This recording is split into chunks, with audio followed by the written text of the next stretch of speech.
अस्सलाम वालेकुम नाज़रीन, हॉटशी प्रोग्राम में भली कार। मैं तव्हांजी मेज़बान सबीन मेमन। नाज़रीन, हॉटशी प्रोग्राम में ॻाल्हि कंदासीं मुल्क जी सिक्योरिटी ऐं सियासी सूरत हाल जे हवाले सां। वाज़ रहे त मीर अली में सिक्योरिटी फोर्सिस ते हमले में केतिरा ई फ़ौजी जवान शहीद थी विया। दहशतगर्दनि जे हमले में केतिरनि ई फ़ौजी जवाननि जे शहीद थियण ते सदर वज़ीर आज़म ऐं मुख़्तलिफ़ जमातनि पारां न रुॻो अफ़सोस जो इज़हार कयो वियो आहे, बल्कि इहो पिणु चयो वियो आहे त मुल्क खे हिन वक़्तु सिक्योरिटी जे हवाले सां जेके ख़दशा आहिनि उन ते ज़रूरत आहे त समूरी क़ौम न रुॻो मुतहद थिए, बल्कि सियासी हवाले सां पिणु हिकिड़ी यूनिटी अचण जी ज़रूरत आहे। ISPR जेका पधिराई जारी कई उन मूजिबि शुमाली वज़ीरिस्तान में दहशतगर्दनि जी मौजूदगी ते इतला ते 17 ऐं 18 मार्च जी विच वारी राति ते हमिलो कयो वियो, जंहिंमें 8 दहशतगर्द मारिजी विया। इन में अहम दहशतगर्द पिणु शामिल हुआ। इन ते बि ॻाल्हि ॿोल्हि कंदासीं। इन खां अलावा अफ़गाननि ख़िलाफ़ ऑपरेशन जे हवाले सां जेका वफ़ाक़ी वज़ारत दाख़िला उन 15 अप्रैल खां अफ़गान जेके सिटीज़न कार्ड होल्डर आहिनि उन्हनि खे पिणु मुल्क बदर करण जो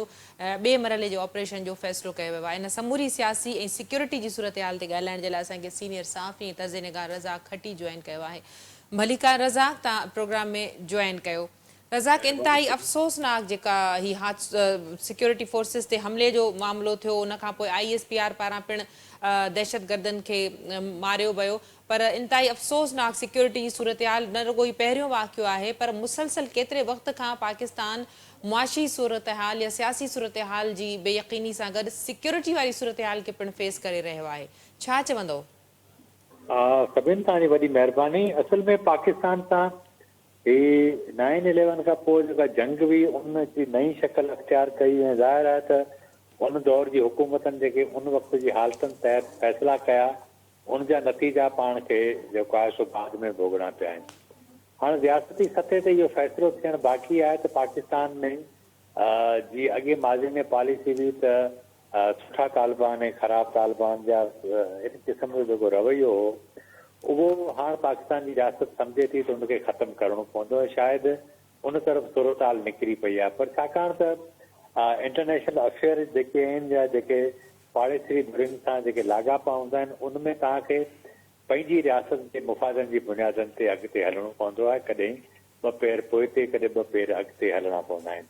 हिन वक़्तु पाकिस्तान जेको फ़ैसिलो कयो, तव्हांखे यादि हूंदो त गुज़िरियल साल खां जेको फ़ैसिलो थियो जेके गैर क़ानूनी अफ़गान मुहाजिर उनखे वापसि मोकिलण जो, उनमें घणे लेखे कामयाबी थी आहे। हाणे जेको ॿियो तव्हां पंहिंजे इंट्रो में चयो त ॿियो फ़ैसिलो कयो अथनि त हाणे जेके आहिनि सो जेके रजिस्टर्ड अफ़गानी आहिनि उनखे मोकिलींदा। हाणे असल में जेको मसइलो आहे उहो ॿियो इहो आहे त जेके टेररिस्ट आहिनि ऐं जेके पनाह ॻोल्हींदड़ आहिनि उनमें हिकिड़ो थोरो असांखे फ़र्क़ु करणो पवंदो ऐं उहो फ़र्क़ु इन करे त जेकॾहिं इहा रजिस्ट्रेशन असां वटि जेके गैर क़ानूनी पनाह गुज़ीन हुया उनजी जेकॾहिं असां आगाटो 20-25 साल अॻु में करे छॾियो आहे, हिननि जा थंब असां वटि अची वञनि हा, इन्हनि जो को कार्ड हुजे हा त उनजे नतीजे में असांखे सॼी उन्हनि जी जेको डॉक्यूमेंटेशन थी वञे उनजी एक्टिविटी जी ख़बर पवे हा। पर इहो माज़ी जी हुकूमतनि इहे कयो कोन। उनजे नतीजे में रज़ाक, जॾहिं बि इन तरह जा मामला थिया त इन्हनि ते बि त सियासत ई थींदी रही न?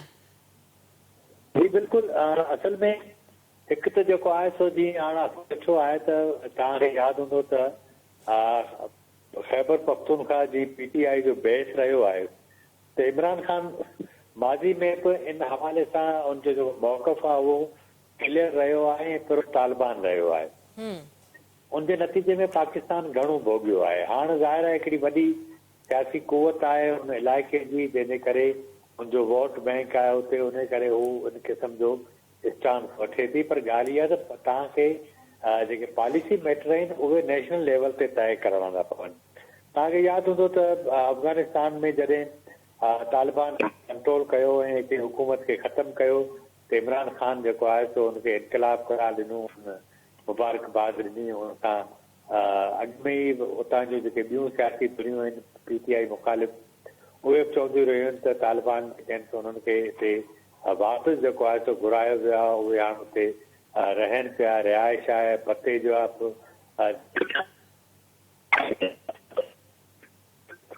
जो ख़्यालात को हिकिड़ी अहिड़ी गोलमेज़ कॉन्फ्रेंस घुराए समूरी सियासी धुरियुनि खे विहारे हाणे हिकु फ़ैसिलो करणु घुरिजे असांखे अफ़गानिस्तान जे हवाले सां छा करिणो आहे, असांखे इंडिया जे हवाले सां छा करिणो आहे, असांखे चाइना जे हवाले सां छा करिणो आहे, असांखे अमेरिका जे हवाले सां छा करिणो आहे। बेशक उहा इन कैमरा सेशन हुजे, पर उनमें न सिर्फ़ जेको आहे सो इस्टेब्लिशमेंट हुजे, सियासी धुरियूं हुजनि, तव्हां हुनमें अदलिया खे विहारियो, मीडिया खे विहारियो, मीडिया जा स्टेक होल्डर आहिनि उन्हनि खे विहारियो, यानी जेके मेन पिलर आहिनि उन्हनि खे शामिल कयो त उनजे नतीजे में तव्हां खे हिकिड़े मौक़े ते पहुची सघो था ऐं उनजे नतीजे में घटि में घटि 20-25 सालनि जी पॉलिसी ठाहियो। रुॻो इहो पॉलिसी न ठाहियो, पर माली पॉलिसी तव्हांखे ठाहिणी पवंदी ऐं कुझु ॿिया मामला जेके आहिनि उहे तव्हांखे सेट करणा पवंदा। टूरिज़म आहे, कारोबार आहे, इहे सभु शयूं जेके आहिनि उन्हनि खे तव्हां रिलैक्सेशन ॾींदो त माण्हुनि जे अंदरि असल में इहो यकीन पैदा करणो पवंदो त रियासतां जेके फ़ैसिला कया आहिनि उहे 20-25 साल हलंदा ऐं उनखे हिकिड़ी जेके लीगल फ्रेमवर्क मिली वञे, क़ौमी असेंबली सेनेट मां उहो पास थी वञे, समुद्र धुरियूं उनखे हिकु राय सां क़बूल कनि, त इन में को शक न आहे त तव्हां जल्दी ई हिकिड़े नए सफ़र ते निकिरी सघो था। हीअ दहशतगर्दी ज़ाहिर आहे त मुसलसल बचा ॾे पई, वधे पई, उहा घटिजे न पई। पाकिस्तान में असांखे अलॻि क़िस्म जो इशू आहे, हिते पख्तूनख्वा में असांखे अलॻि क़िस्म जी हिकिड़ी दहशतगर्दी आहे, उनखे मुंहुं ॾियणो थो पवे। सो सियासी डायलॉग करण सां गॾोगॾु इंतिज़ामी मामला, इंटरनल सिक्योरिटी ऐं जेके जी घणो नुक़सानु असांजी फ़ौज जो थिए पियो, ज़ाहिर आहे त फ़ौज जो नुक़सानु हिकिड़े फ़ौजी सिपाही ते हिकिड़ी वॾी इन्वेस्टमेंट थिए थी, उनजी ट्रेनिंग, उनजी ब्रेन स्टॉर्मिंग, उन सॼो जेको कमु थिए थो ऐं जॾहिं फ़ौजी जवान शहीद थिए थो त उहो सिर्फ़ु हिकिड़ी ज़िंदगी जो नुक़सानु कोन हूंदो आहे, पूरो ख़ानदान आहे। ईअं आम शहरी जॾहिं वीचारा शहीद थियनि था दहशतगर्द हमलनि में, जी कुझु ॾींहं अॻु में चेक पोस्ट ते हमिलो थियो जंहिंमें फ़ौजी ऑफिसर समेत ॿिया जवान शहीद थिया, हीउ मुसलसल हिकिड़ो नुक़सानु आहे जेको असीं भरी नथा अचूं। सो उनजे लाइ मुंहिंजो ख़्यालु आहे त इंतिज़ामी तौर ते सिक्योरिटी जे हवाले सां ऐं सियासी हवाले सां सभई धुरियूं गॾु वेहनि ऐं उनखां पोइ इहो वरी तइ कनि त असांखे लाइन ऑफ एक्शन छा करणी आहे, इंतिज़ामी तौर ते छा करिणो आहे, सियासी तौर ते छा करिणो आहे, त पोइ असां मुंहिंजो ख़्यालु आहे कंहिं बहितर रस्ते ॾांहुं वञी सघूं था। रज़ाक, इन लाइ ज़रूरी आहे त मुल्क में सियासी इस्तेहकाम अचे त जीअं सिक्योरिटी वारा मामला ॾिसी सघजनि, मुआशी बहरान हल थी सघे। पाकिस्तान हिन वक़्तु काफ़ी बहराननि जे वर चढ़ियल आहे, जंहिंमें सियासी या मुआशी या सिक्योरिटी जो मामलो केतिरे वक़्त खां रहियल आहे। तव्हां सम्झो था त सियासी पार्टियूं मुल्क जे इन संगीन मुआशी बहरान खे त सम्झी वेठियूं आहिनि, पर उन बावजूदि उनखे हल करण लाइ तयारु न आहिनि। सिक्योरिटी जी सूरत हाल खे सियासी पार्टियूं संजीदगी सां केतिरो पियूं वठनि? हिन में सभिनी कुझु शयूं सम्झण जूं आहिनि, उहे इहे आहिनि त सियासी पार्टियुनि में हिन वक़्तु सिर्फ़ु तहरीक इंसाफ़ जेको आहे सो ॿाहिरि आहे, बाक़ी समूरियूं धुरियूं हुकूमत में आहिनि ऐं पाकिस्तान पीपल्स पार्टी जी नुमाइंदगी ऐवान सदर में मौजूदु आहे। मौजूदा नून लीग जी हुकूमत आहे, उन जी उनखे मुकमल हिमायत हासिल आहे। नून लीग हुकूमत में आहे, MQM हुकूमत में आहे। इन क़िस्म जूं ॿियूं जेके नंढियूं नंढियूं जमातूं आहिनि उहे पंहिंजी हुकूमत जो इतादी आहिनि। ॻाल्हि इहा आहे त पाकिस्तान तहरीक इंसाफ़ खे जेकॾहिं उनमें जेके सॉफ्ट माइंडेड माण्हू आहिनि उन्हनि सां जेकॾहिं ॻाल्हि ॿोल कजे, ऐं मुंहिंजो ख़्यालु आहे त हिन वक़्तु क़ौमी असेंबली में बैरिस्टर गौहर या गौहर अयूब जेके आहिनि, इन्हनि सां तव्हां ॻाल्हायो त इहे घणा मामला आहिनि जेके इन बुनियादनि ते उन सां ॻाल्हि ॿोल थी सघे थी। पर असल मसइलो जेको मैंडेट जो मामिलो रहियो हो, उहो जेको तकरारी थियो आहे, उते तमामु घणी तनक़ीद थी रही आहे। हाणे हिन वक़्तु ॾिसो, तव्हांजो वज़ीर दाख़िला उहो गैर सियासी आहे ऐं वज़ीर ख़ज़ाना मुकमल तौर ते गैर सियासी आहे। इन क़िस्म जी जेका सूरत हाल ठही आहे ऐं इहे ई वॾा फ़ैसिला इन्हनि खे करणा आहिनि। सो प्राइम मिनिस्टर ज़ाहिर आहे त उहो चई चुको आहे त असां मामला कंदासीं, पर हिन में जेसिताईं तव्हां तहरीक इंसाफ़ खे आन बोर्ड न वठंदो तेसिताईं को वॾा फ़ैसिला करणु ॾाढो ॾुखियो थींदो। इन करे त ख़ैबर पख्तूनख्वा में तहरीक इंसाफ़ जी एब्सोल्यूट मेजॉरिटी आहे, उनजी हुकूमत आहे ऐं ज़ाहिर आहे वफ़ाक़ उनखे तस्लीम कयो आहे, हुन प्राइम मिनिस्टर खे तस्लीम कयो आहे। तहरीक इंसाफ़ जेका बि इलेक्शन आहे, जहिड़ी बि इलेक्शन आहे, उन ते उनजी रिजर्वेशन आहिनि, पर उन हल्फ़ खयो, हू असेंबली में मौजूदु आहे, उनजो लीडर ऑफ अपोज़िशन बि थी वियो आहे, यानी हुन तमामु जेके रिजर्वेशन जे बावजूदि वेठी आहे। त डायलॉग जो रस्तो तव्हां कढी सघो था, खोले सघो था। ऐं मुंहिंजो न आहे ख़्यालु त को हिन क़िस्म जो जेको पाकिस्तान जी सिक्योरिटी जा इशूज़ आहिनि, माशी इशूज़ आहिनि, उन ते का बि दौरु जेको आहे सो ॻाल्हाए सघे थी। जेकॾहिं नथा ॻाल्हाइनि त पोइ उन्हनि खे एक्सपोज़ करणु घुरिजे बाबा मुल्क जा जेके चंद अहम इशूज़ आहिनि उन ते तव्हां वियो, उन ते ॻाल्हायो। जो सबबु इहो आहे त सफ़र जेको आहे उहो आम माण्हू करे पियो। मूंखे ॿुधायो त हिन सॼी सूरत हाल में जेकॾहिं को आम हारी या ज़मीनदार ज़रई बैंक मां कर्ज़ वठे त मूंखे ॿुधायो 25-30% इंट्रेस्ट किथां भरे सघंदो। ऐं सो बि हिननि बैंकनि जो जेको कल्चर आहे हुन में ऑलरेडी यानी सपोर्ट न पिया करे सघो, सपोर्ट न पिया करे सघो, एतिरी महांगी आहे जो इज़ाफ़ी इंडस्ट्री नथी लॻी सघे। त हाणे हिन सूरत हाल में तमामु घणा इशूज़ आहिनि। सो जेसिताईं सभु जोड़ियूं हिकु हंधि नथियूं कनि। ऐं ॾिसो जीअं आउं तव्हांजे अॻे रज़ाक, असांखे दुरियूं तव्हां चओ था सभिनीनि खे हिकिड़े पेज ते थियणु घुरिजे। जेका ट्रोलिंग थी रही आहे इन एॾी सेंसिटिव सूरत हाल, उन बावजूदि सिक्योरिटी जी सूरत हाल ते पार्टियूं हिक ॿिए जे मथां इल्ज़ाम हणी रहियूं आहिनि। त तव्हां सम्झो था त अञा ताईं जेको असांजी हिन वक़्तु फ़ौजी जवान असांजा शहीद थी रहिया आहिनि, उन बावजूदि उन्हनि ते बि असां सियासत खां नथा मुड़ूं। असां वटि सियासत मुंहिंजो ख़्यालु आहे त अव्हांखे यादि हूंदो त इमरान ख़ान जे दौर में जॾहिं इन क़िस्म जा वाक़िया थिया पिए त जेके हिन वक़्तु मौजूदा हुकूमत में पार्टियूं आहिनि उन्हनि जो बि इन क़िस्म जो रवैयो हो। हा, इहा ॻाल्हि तव्हांजी ठीकु आहे त मौजूदा जेके जमातूं उन दौर में उनजो रवैयो इन तरह जो एग्रेसिव न हो जेको हाणे PTI जो आहे। ऐं PTI हिकिड़ी मुनज़म तरीक़े सां जेका कंपेन हलाए थी सोशल मीडिया ते, स्पेशली एक्स ते, ऐं उहो सॼी थिए थी मुल्क खां ॿाहिरि। इन करे एक्स बंदि बि पियो आहे। पर मसइले जो हल मुंहिंजो ख़्यालु इहो आहे त जेसिताईं दुरियूं वेंदियूं कोन तेसिताईं मसइलो मूंखे घटि में घटि हल थींदे नज़र नथो अचे। ज़ाहिर आहे त मामिलो मैंडेट हो उहो मञियो न वियो ऐं मैंडेट में हेर फेर थी आहे, उहा कंहिंखां लिकियल बि कोन्हे। हीअ जेका हुकूमत ठही आहे उन इहा हुकूमत जेतिरो वक़्तु बि रहे थी उनजे पोयां इहो जेके चूंडनि जा नतीजा आहिनि उनजो पीछो कंदा रहंदा। जेतोणीकि तहरीक इंसाफ़ खे मुकमल तौर ते दॿायो वियो आहे, तहरीक इंसाफ़ खे मीडिया जे अंदरि एतिरो स्पेस बि नथो मिले, उनजे करे हुन छा कयो आहे त हुन सॼो सहारो ई ट्विटर जो वरितो आहे। पर इन में हिकिड़ी ॿी ॻाल्हि तव्हांखे ज़हन में रखणु घुरिजे त इहो सिर्फ़ु पढ़ियल लिखियल माण्हुनि ताईं ट्विटर जो असरु थिए थो। आम माण्हुनि खे मुंहिंजो ख़्यालु आहे हिन जो को फ़र्क़ु कोन थो पवे। इन करे त आम माण्हू हिन वक़्तु ट्विटर बंदि हुजण जे बावजूदि हुनखे इहो ख़बर न आहे त VPN ते तव्हां हलाए सघो था, हुनखे इहा ख़बर न आहे त ट्विटर हलंदो कीअं आहे। सो इहो मूंखे लॻे थो त घणो तणो खामखा जो हिकिड़ो ख़ौफ़ आहे। जेकर इन मां असांजी रियासत या हुकूमत निकिरी वञे तॾहिं बि को एॾो वॾो इशू कोन थींदो हिन सॼी सूरत हाल में। ठीक रज़ाक, IMF जो वफ़द पाकिस्तान पहुतल आहे, ॻाल्हियुनि जो फाइनल राउंड। IMF केतिरा ई शर्त रखिया आहिनि, PIA समेत केतिरनि ई पावर कंपनियुनि अहम इदारा विकिणण जे हवाले सां। IMF जा शर्त किथे किथे कहिड़े कहिड़े सेक्टर में असरअंदाज थी सघनि था? IMF सभिनि मुंहिंजो ख़्यालु आहे त नई जेको आहे सो महांगाई आहे उनजी वेव अचण वारी आहे। पर सच पुछो त हिन वक़्तु जेका सूरत हाल आहे उहा इहा आहे त आम माण्हुनि जी ज़िंदगी ॾाढी ॾुखी गुज़रे थी। मूंखे ॿुधायो त हिन वक़्तु तव्हां मार्केट में वञो त हिते इस्लामाबाद में त घटि में घटि का बि अहिड़ी सब्ज़ी न आहे जंहिंजो रेट 200 रुपया किलो खां घटि हुजे। फ्रूट आम माण्हू जे वस में न आहे रहियो।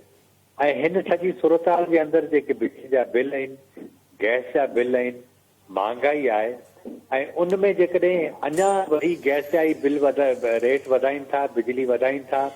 हाणे मूंखे ॿुधायो त ही सॼी जेका मिसमैनेजमेंट आहे, यानी एनर्जी जो जेको सर्कुलर डेट आहे, गैस वारो सर्कुलर डेट आहे, यानी गर्दशी कर्ज़ आहे, इहो बुनियादी तौर ते मिसमैनेजमेंट आहे। हुक्मरानी जी जेका नाअहली आहे उनजो भोगड़ो सॼो आम माण्हू खे पवे थो, उनजे खीसे मां पैसा निकिरनि था। बदकिस्मती इहा आहे त जेके बि सियासी जमातूं आहिनि उहे आम माण्हू जे मामले खे एड्रेस नथियूं कनि। ऐं तव्हां ॾिसिजो त ही वरी महांगाई वधंदी ऐं माण्हू मीडिया में रज़ाक, माण्हू त उम्मीद रखी वेठा त भई नई हुकूमत ठहंदी, सियासी इस्तेहकाम ईंदो त मुआशी बहरान ते कंट्रोल थी सघंदो, पेट्रोल जी क़ीमत घटि थींदी, बिजली जा बिल घटि ईंदा, गैस जूं ॾींहों ॾींहुं असांखे गैस जूं क़ीमतूं वधंदे नज़र अचनि थियूं, गैस जी क़ीमतनि ते कंट्रोल कयो वेंदो। छा इहो मुमकिन न थी सघंदो? तव्हांजो मुल्क जो निज़ाम हलाईंदो त उहो त जी बैंक हलंदी आहे ईअं हलाईंदो।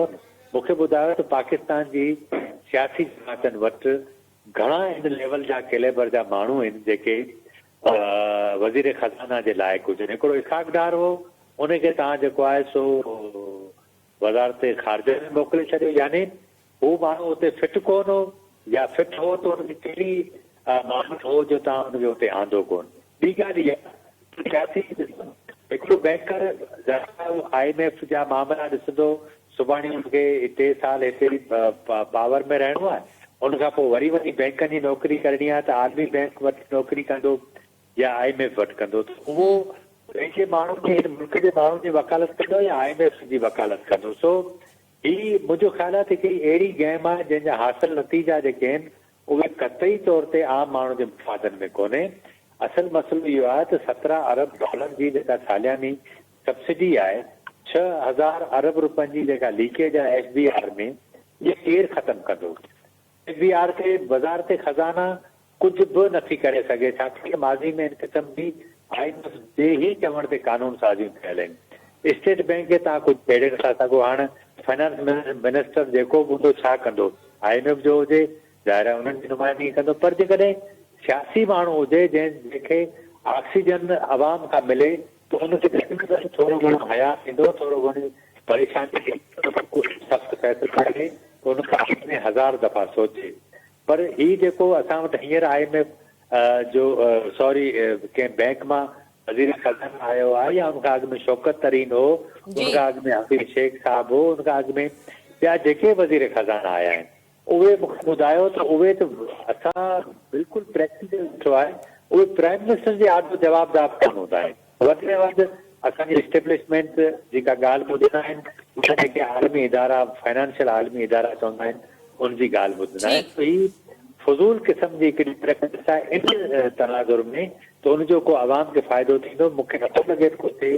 मूंखे ॿुधायो त 22 रेट ते तव्हां छा कंदो? रज़ाक, इहो चई सघिजे थो त आम आवाम खे हिन जो को फ़ाइदो न पहुचंदो, आवाम खे हिन जो को फ़ाइदो न पहुचंदो? हिकिड़ी वफ़ाक़ी वज़ीर सां वॾी महिरबानी रज़ाक तव्हांजी, तव्हां पंहिंजो मौक़िफ़ ॾियण लाइ असांखे प्रोग्राम में जॉइन कयो। नाज़रीन, सीनियर सहाफ़ी रज़ाक खटी प्रोग्राम में पंहिंजो मौक़िफ़ ॾेई रहियो। यकीनन जेका महांगाई जी वधंदड़ लहर आहे, IMF सां प्रोग्राम जे बावजूदि जेकॾहिं हुकूमत मुआशी पॉलिसियुनि खे रिव्यू न कयो, मुआशी पॉलिसियुनि ते कंट्रोल न कयो, उन्हनि खे सख़्तु न कयो, त अवाम इन महांगाई जे दुबण मां कॾहिं बि नथो निकिरी सघे। अॼोके प्रोग्राम जे वक़्तु पिण ते पंहिंजी पुॼाणी ते पहुतो। ईंदड़ प्रोग्राम ते ॾींदा इजाज़त। अल्लाह वाहिद।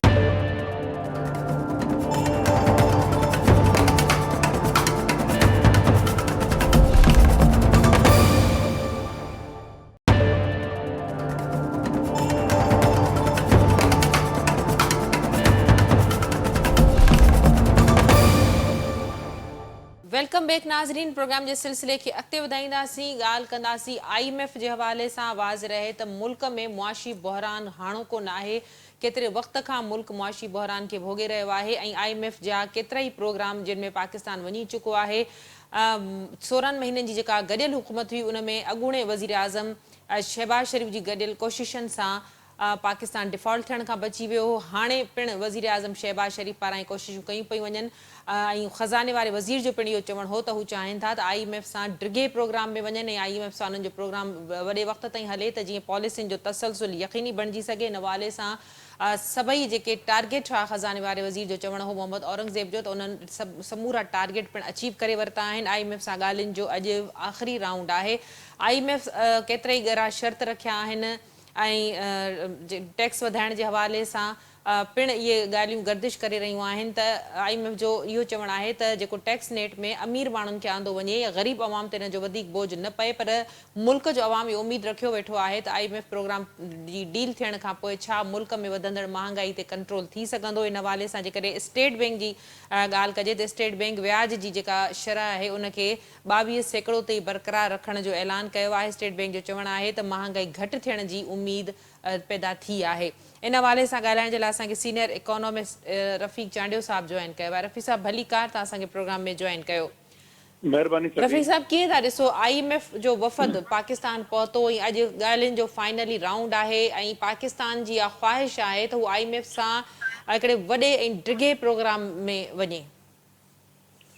ॾिसो, इहो ॾाढी ख़ुशाइन ॻाल्हि आहे त IMF जो वफ़द हिन दफ़े असां वटि आयो आहे जॾहिं पाकिस्तान में हिकिड़ी स्टेबल सियासी हुकूमत पंहिंजो शुरू थी चुकी आहे ऐं इन करे इहा तमामु अहम ॻाल्हि आहे त असां लॉन्ग टर्म वारी जेका स्ट्रेटजी आहे उनखे अपनायूं ऐं उन ते वञण सां ई, छो त पाकिस्तान जो जेको मसइलो आहे उहो को शॉर्ट टर्म कोन्हे को, उहो लॉन्ग टर्म आहे। लॉन्ग टर्म में जेकॾहिं असां IMF जे प्रोग्राम में वञूं था त असांखे हिकिड़ो तमामु वॾो वक़्तु मिली वेंदो जंहिंमें स्ट्रेटेजिकली पाकिस्तान पंहिंजा जेके बि जेका ट्रेड जी स्टेटिस्टिक्स आहे, पंहिंजे बैलेंस ऑफ पेमेंट जी स्टेटस आहे ऐं समाजी तौर ते जेका ग्रोथ रेट आहे पंहिंजो उनखे बहितर करण में कामयाबु वेंदो, छो त पाकिस्तान जो जेको मसइलो आहे उन में माना लॉन्ग टर्म डिसीजन्स करणा पवंदा, शॉर्ट टर्म डिसीजन्स ही का बि कान्हे का। मिसाल तौर ते IMF हिन वक़्तु जेकॾहिं इहो चवे थो त भई टैक्स नेट वधायो, इहा ॻाल्हि बिल्कुलु पाकिस्तान में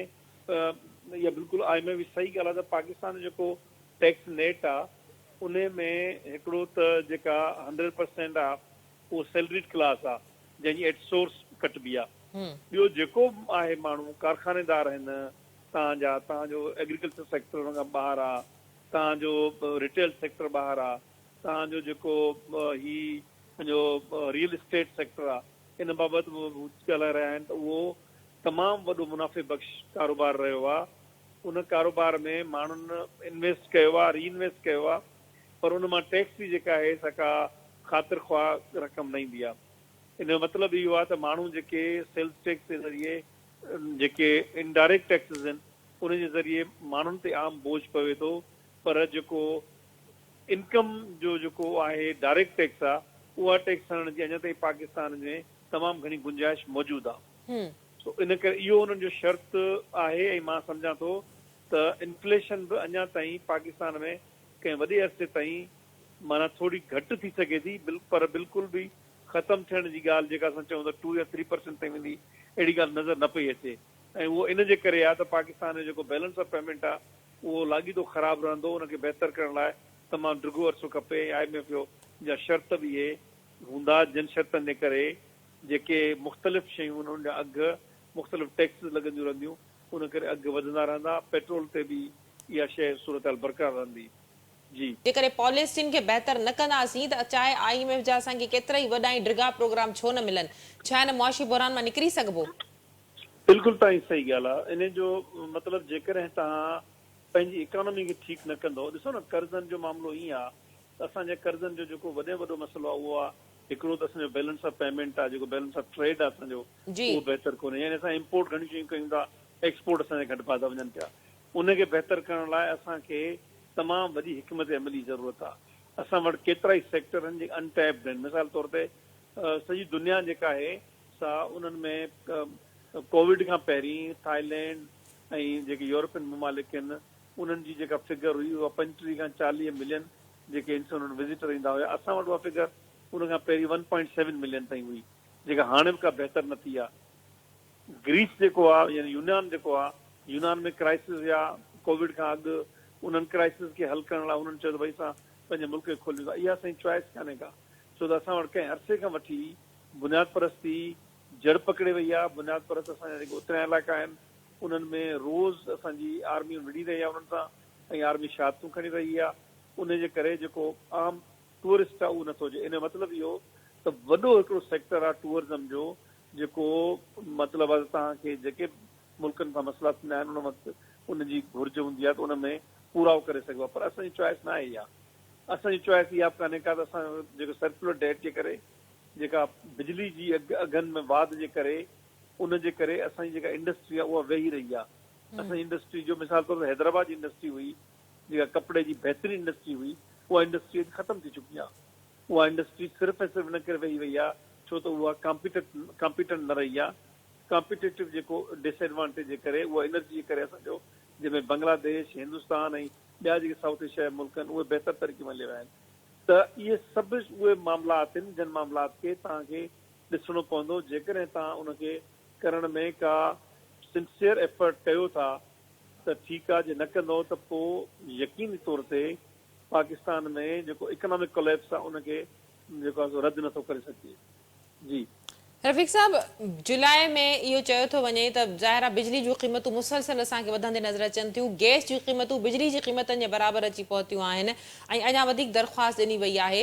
माण्हू खे रिलीफ, आम माण्हू खे रिलीफ, आम माण्हू चाहींदो त पेट्रोल जी क़ीमत घटि थिए, बिजली जा बिल घटि अचनि, गैस सस्तो कयो वञे। छा इन तरह जो डायरेक्ट जेको टिनि मर्कज़ी जेके आम डायरेक्ट आवाम सां तालुक़ रखनि थियूं शयूं, उन्हनि में को रिलीफ जो इम्कान नज़र अचे थो? ॾिसो, रिलीफ जेको जॾहिं तव्हां वटि महांगाई वधी रही आहे ऐं उहा ख़ासि तौर ते टैक्स ड्रिवन महांगाई आहे, त उनजो लाज़मी तौर ते जेको इम्पैक्ट आहे, जेको माण्हुनि खे रिलीफ आहे, उहो रिलीफ जेको हे ॾियनि था 5,000 रुपया, 1,500 रुपया, 1,500 रुपया, इहो कंहिं रिलीफ में काउंट न थींदो। रिलीफ उहो आहे त तव्हां वरी ओतिरो ई रोज़गार जा मौक़ा यानी ॻंढियो, माण्हुनि जी एम्प्लॉयमेंट वधायो। जेकॾहिं एम्प्लॉयमेंट तव्हां साॻे तरफ़ ॾियो था त इहा जेका महांगाई आहे इनखे माण्हू सस्टेन करे सघंदा, इनखे माण्हू रेस्पॉन्ड करे सघंदा। पर हिते सूरत हाल इहा आहे त महांगाई वधे पई ऐं साॻे वक़्तु तव्हां वटि जेका बेरोज़गारी उहा वधे पई, यानी तव्हां वटि जेको इन्वेस्टमेंट आहे उनजो प्रोपोर्शनली उहा रिड्यूस पई थिए। इन्वेस्टमेंट रिड्यूस थियण जे करे तव्हां वटि प्राइवेट सेक्टर में यानी का बि शइ थिए न पई। उनजो जेको हिननि वटि जेका ग़लती आहे, पाकिस्तान जेका ग़लती करणु वञी रहियो आहे, उहो इहो आहे त हीअ जेको प्राइवेटाइज़ेशन कनि पिया, उहा प्राइवेटाइज़ेशन ॿियूं मोनोपोलीज़ क्रिएट कंदी। पाकिस्तान में हिन वक़्तु बि कार्टेलिंग वॾो मसइलो आहे। तव्हांखे यादि हूंदो त ज़ुल्फ़िकार अली भुट्टो साहिब जे दौर में 22 ख़ानदान आहे जिन वटि पाकिस्तानी मिल्कियत हुई। हाणे जेका प्राइवेटाइज़ेशन आहे पाकिस्तान जी, उहा प्राइवेटाइज़ेशन उहे ख़ानदान वरी क्रिएट करे रही आहे। उहे ख़ानदान क्रिएट थींदा जंहिंखां पोइ ग़रीब जेको आहे ग़रीब खां ग़रीब तर थींदो वेंदो। इन करे इहो प्राइवेटाइज़ेशन जो मतिलबु इहो न हुजणु घुरिजे। इहो हुजणु घुरिजे त तव्हां प्राइवेट सेक्टर में इन्वेस्टमेंट करायो जेको वधीक रोज़गार करे। मिसाल तौर ते तव्हां PIA खे करे छॾियो, स्टील मिल खे करे छॾियो, उन सां थींदो छा त प्राइवेट सेक्टर फौरी तौर ते उन मां माण्हू कढंदो। माण्हू कढण जो हिकिड़ो त उहे तव्हां वटि बेरोज़गार थींदा। तव्हां उनखे रीस्ट्रक्चरिंग कयो, तव्हां बिल्कुलु करे सघो था पिया। प्राइवेटाइज़ तव्हां जेके बि पंहिंजा सेक्टर कया आहिनि उनजो फ़ाइदो न थियो आहे। इन करे प्राइवेट सेक्टर खे इन्वॉल्व करणु, पब्लिक प्राइवेट पार्टनरशिप में गॾु अचणु हिकिड़ी जुदा ॻाल्हि आहे। ऐं तव्हां पंहिंजा असां प्राइवेटाइज़ कयो उहे जेके तमामु स्ट्रेटेजिक नोयत जा हुजनि, उहा हिकिड़ी ॿी ॻाल्हि आहे। इन ॿिन्ही ॻाल्हियुनि में कंफ्यूज़ करे माण्हुनि खे ऐं ही जेके असास आहिनि मुल्क जा उन्हनि खे बिल्कुलु सही आहे। तव्हां बिल्कुलु कयो, प्राइवेट सेक्टर खे आणियो, पर उते आणियो जिते तव्हांखे पक हुजे। ठीकु, वॾी महिरबानी रफ़ीक चांडियो साहब, तव्हां पंहिंजो मौक़िफ़ ॾियण लाइ असांखे प्रोग्राम में जॉइन कयो। नाज़रीन, सीनियर इकोनॉमिस्ट रफ़ीक चांडियो साहब जेको IMF सां जेका पाकिस्तान जी डील आहे बेल आउट पैकेज जे हवाले सां, उनजो चवणु हो त मुल्क खे मुआशी बहरान मां कढण लाइ ज़रूरी आहे त IMF खां जेके बि वॾा प्रोग्राम मिलनि था, लॉन्ग टर्म डिघा प्रोग्राम मिलनि था, पर जेसिताईं पॉलिसियुनि जे तसलसल खे यकीनी न बढ़ायो वेंदो, मुआशी बहरान खे ख़तमु करण जे हवाले सां मुल्की लेवल ते उन तरह जूं पॉलिसियूं न ठाहियूं वेंदियूं, तेसिताईं इन बहरान जे ख़तमु थियण जो जेको ख़दशो आहे उहो कॾहिं बि टरी नथो सघे। इन लाइ ज़रूरी आहे त पॉलिसियुनि ते रिव्यू करण जी ज़रूरत आहे, उन्हनि ते अमल करण जी ज़रूरत आहे, तॾहिं वञी करे इन तरह जा प्रोग्राम कुझु फ़ाइदो ॾेई सघंदा। अॼोके प्रोग्राम जो वक़्तु पिण ते पंहिंजी पुॼाणी ते पहुतो। ईंदड़ प्रोग्राम ते ॾींदा इजाज़त। अल्लाह वाहिद।